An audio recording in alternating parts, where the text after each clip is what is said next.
What's up, DGens? We have had 2 weeks in the NFL. As of right now, week 2 is sitting at 3-2 with one pending. That's the official count. Now, I will tell you, by the time the video came out, one of the losses that we had was the Eagles. We had it at Eagles -7, but by the time the play came out, it was actually Eagles -6. So if you got the -6 on the Eagles, the plays have gone 3-1-1 so far for this week. Now, as usual, we'll go over a recap, but it won't be in this video, unfortunately. I'm going to end up having to make a handful of videos this week because there are some plays that I really, really like, but I would need to or want to watch the video a little bit more closely from week 2. I have about half the videos already in the bag. I've watched them all. The other half I still need to finish. It'll probably get wrapped up this afternoon. But just to make sure there's no issues with injuries or lineups or what's going on with teams, anything like that, coaching decisions, I like to kind of watch the videos before we make the official plays. The one today that I just finished watching, that I'm going to make one of the official plays, is Falcons and Lions week 3 over 45.5. Now, a handful of things about this one. Number one, the look-ahead line was 46. Number two, the line got bet up to 46.5 as early as this morning and really probably late last night. It had already gotten bid up a little bit. It since has dropped down to 45.5. That is a little bit, I guess, unexpected, because I'm going to go over with you why I think this is an over game. Number one, both of these teams just had huge scoring weeks. The Lions, I believe their final score with the Seahawks was like 65 points. The Falcons played the Packers. Their total in score was 49. So both of those obviously going over the 45.5. But it's not so much the in score. There's one particular matchup as far as like sections of the team that is a glaring issue to me, and it's something I saw last week with the Chargers-Titans, and we ended up winning on that over. So we're going to go right back to that. Now, I will tell you, week 3 in the NFL, just going the way that the season has gone, is traditionally a little bit of a lower scoring weekend. So this is going to be one of the only plays I'm on the over for this week. For most other games, I'd probably lean under.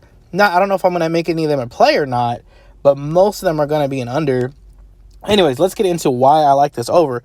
So number one, Falcons and Lions both have amazing offensive lines. If you're looking at the screen right now, let me show you where these come in at. And this is positional unit rankings from Warren Sharp and his book and all that kind of stuff preseason. So this shit happens. People get hurt, people get changed around, trades, whatever. These lines are pretty much intact still. No, I would say pretty much they are intact still. There's no injuries, there's no issues, there's no turnovers, no trades, no nothing. They're still there, and they've performed up to expectation, if not better. The Falcons have the 9th ranked offensive line. The Detroit Lions have the 2nd ranked offensive line. Both of them are the strengths for their individual teams. Now, both of these teams have rookie running backs who are extremely explosive and make stuff happen out of the backfield. If you've been watching either Bijan Robinson or Jahmyr Gibbs, both of those guys can break plays. Both of those guys are going to get yards over expectation, and both of those guys are running behind top 10 offensive lines. That is amazing. It's going to definitely lean into their plays, and that's kind of how they run their team. That is their strong point, the focal point of the offense. Now, you may be thinking, all right, that's great. Good offensive line, good running backs. But what the fuck? If they're running, 90% of the time, which they're not, but I'm just saying, how are they going to score so many points? Like, isn't running slower? It is. It is a slower process if you're just run. If you are running into a brick wall. If you're constantly running and it's like the 3 yards in a cloud of dust thing, yeah, the final score should be like 13-7.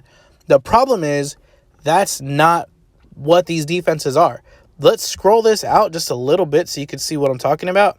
The defensive line of the front 7, which is on the right-hand column, the Falcons have the 28th ranked front 7. That is That's the fifth worst or fourth worst. God awful as far as front seven is concerned. And then if you scroll down just a little bit further and you look at the Lions, guess what?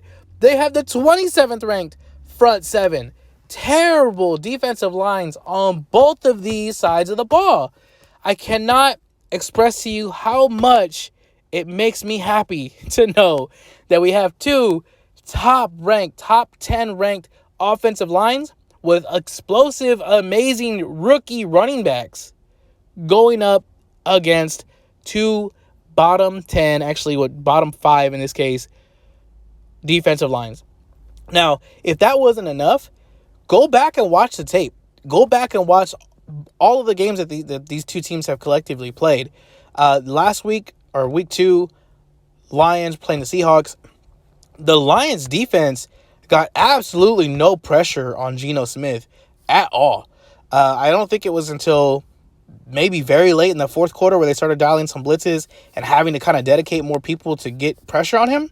They had to blitz because they were not getting anybody near him. The guy had all day. On top of that, when he really had strict coverage in the back end, he was able to run.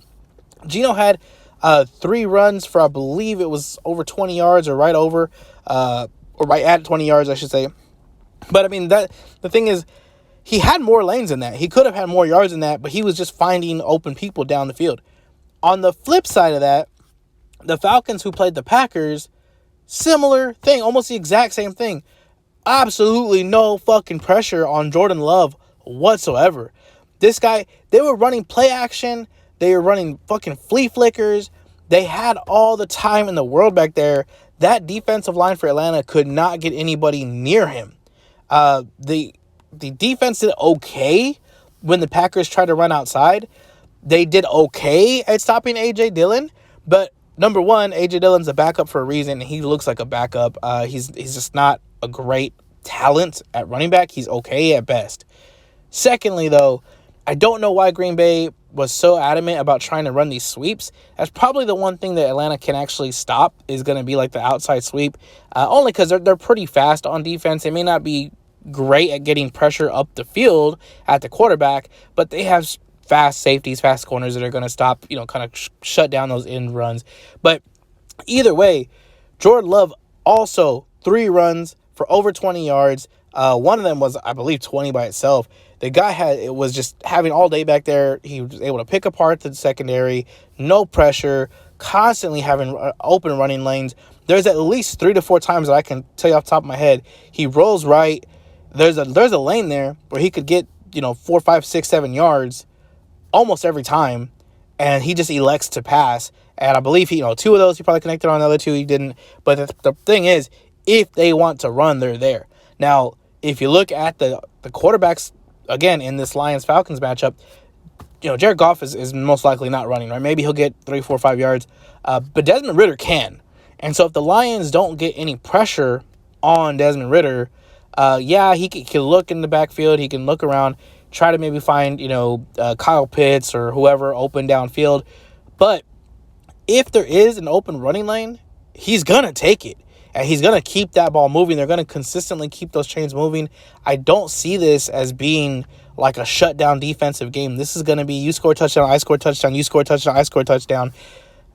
That's how I see this game going, and it's probably going to come down to the wire. And I don't necessarily like one side or the other. If I were to like a side, I would probably have taken the Falcons plus the 4.5, just because I could see this coming down to like, hey, this team's up by a field goal, but this other team is marching down the field to get the last second touchdown. They win by 4, and then the 4.5 gets you the cover. But like I said, that's not really what I'm looking at right now. I'm looking at the over. I put in my play already for the over 45.5. I don't see these defenses stopping each other. Yes, I see a lot of running, but I see those runs being explosive runs. I can completely see Bijan and Gibbs each having, one if not more explosive, 15-plus yard runs. I don't see these defenses getting many stops. I do see these teams consistently getting in the red zone, at least kicking field goals at the bare minimum. And then secondly, these defenses with no pressure, like I said, you're going to have quarterbacks that can, or you're going to have a quarterback who can move, another one who should be able to pick apart that secondary a little bit more. The Lions do have a little bit better of a receiving room, but they also have a pretty deep tight end room, especially with Laporta looking pretty decent last week. So these offenses should be just great. I'm actually going to look to break down this team, or specifically the Falcons and Gibbs, I guess, on the Lions, when it comes to props. The props aren't out yet. Of course, they probably won't come out until maybe Wednesday or Thursday. But Bijan Robinson over his rushing yards. Bijan Robinson anytime touchdown. Desmond Ridder over his rushing yards. Jahmyr Gibbs over total yards, because I could see him probably getting run and pass work. Maybe a lower play, like a quarter unit. Jahmyr Gibbs anytime touchdown. Pretty much give me all of that. I want all of those props. I want this game. I want it in DraftKings. I want it fantasy. I want everything. This is going to be a high-scoring game. I'm not saying it's going to be like 100 points, but it's going to end up being like a 31-27 kind of game. I don't think you're going to have to sweat this over. The Chargers Titans game, again, we won on that over. That was one of the wins we had this past week. The Titans didn't really help us out here. They didn't do what I was thinking they were going to do. The Chargers are really terrible at stopping the run, but the Titans didn't want to commit to the run, surprisingly enough. They kept trying to pass. They kept having kind of limited success. Now, when they did run, they had success. Derrick Henry did fine. Derrick Henry scored a touchdown. But the thing is, they just didn't fully commit to it. On the flip side, the Chargers, they passed fine. They did run a little bit more than I thought they were going to, and it's exactly what I said. The Titans couldn't stop the pass, but they could stop the run. They have a good front seven. And either way, though, they just didn't kind of play their script. Luckily for us, the Falcons have played their script each and every game for the last year, with really without exception. They're going to run, and they're going to use that great offensive line. The Lions, I think, may get a little bit away from the run, and if anything, that's kind of why I would lean towards the Falcons. But the Lions also have a better receiving room. The Lions can move the ball that way as well, and Jared Goff can, he's at least a competent quarterback back there, or at least somewhat. Anyways, over 45.5, guys. That's the official play for this week. The other plays, and I put these out on Twitter. So again, if you don't follow me on Twitter, please do so. It's not, like I said, it's completely not like an egotistical thing. I don't need everybody seeing my shit. But if you want the plays and you want the best lines, you're going to have to follow me on Twitter. It's at AG_sports21. I'm putting out plays ahead of time as soon as the lines drop for the next week. And if you don't jump on them, they're going to change. Now, some of them may move against me. So maybe you're better off on those particular instances. So if you don't agree with the lines, obviously don't just go in there and take it blindly. But the lines that I have right now, so specifically the teasers, we got Ravens -1.5 and Eagles -1 as the first teaser for week 3. Now those lines have moved, so you can still tease it. You're still going to go through the 3, but Ravens is -8 now instead of the -7.5 it was at before. So now you're going to get Ravens -2. And the Eagles, I believe, are at 7.5 instead of 7. So you're going to get Eagles -1.5. Both still good plays. Still like that teaser, but that's the teaser I'm on. The second teaser I got is Jags -1.5. Now that line has definitely moved because the Jaguars against the Texans came out at 8.5. That is up to 9.5 the last time I checked. So if you get the 6-point teaser, you're not going to get through the 3 anymore. You're going to have to do a 7-point teaser to get through the 3. Now, like I said, that's fine if you want to do that, but you are going to pay a higher vig. Where I got it at -110 to do this teaser, you're going to end up paying -120 at least, if not more, depending on your book. But the second end of that teaser has also changed. I got Patriots versus Jets under 44. I teased that total. Like I said, I know there's some people out there that absolutely refuse, will never tease a total. I feel like my data suggests enough that the key numbers and totals, while they are not as key as like the 3 and the 7 and, sides, they are key enough to give me an advantage, at least the 1% to 2% that I need to make it worth teasing them. Now that line, when I got it, was Patriots Jets under 38. It got teased up to 44. That line has since dropped. The last time I checked, it was at 36.5. So that teaser may not even really be available for you at this point because the lines have moved so much. The line on that one, if you were to do the 6-point teaser at this point, it would be 42.5. So you don't get to the 44.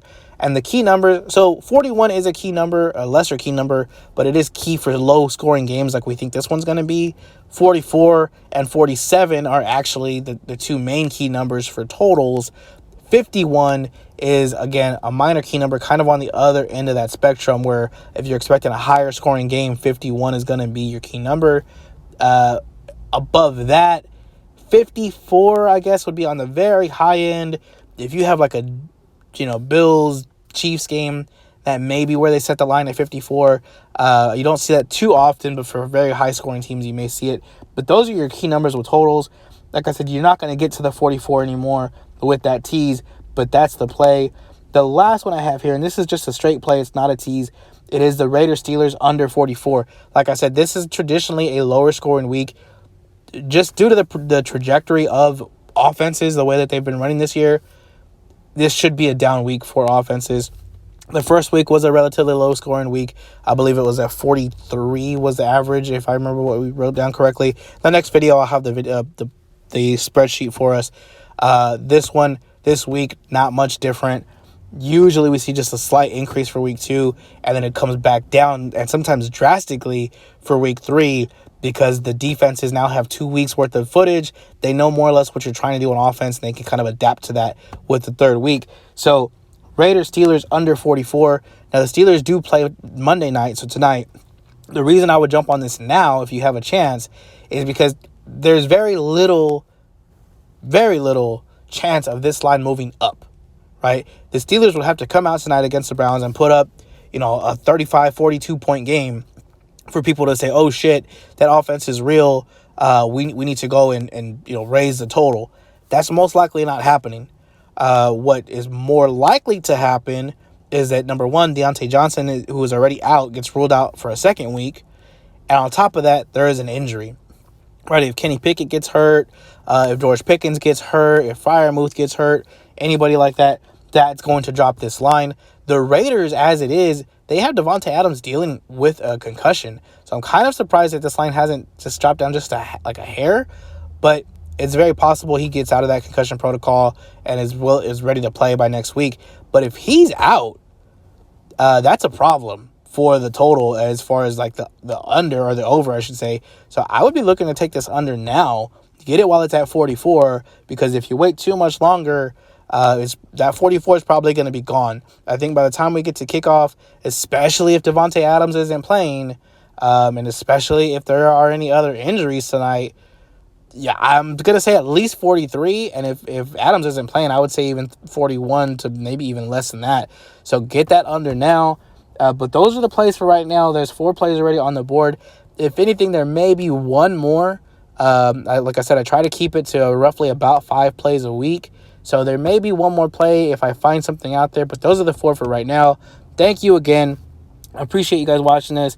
I will come back later on with more information, a recap, any other plays, all that kind of stuff, and then the props as they become available. So thank you again. Y'all have a good day. Let me know below if you agree with the over, with the under, any of the plays that I've been talking about, and y'all have a good day, okay?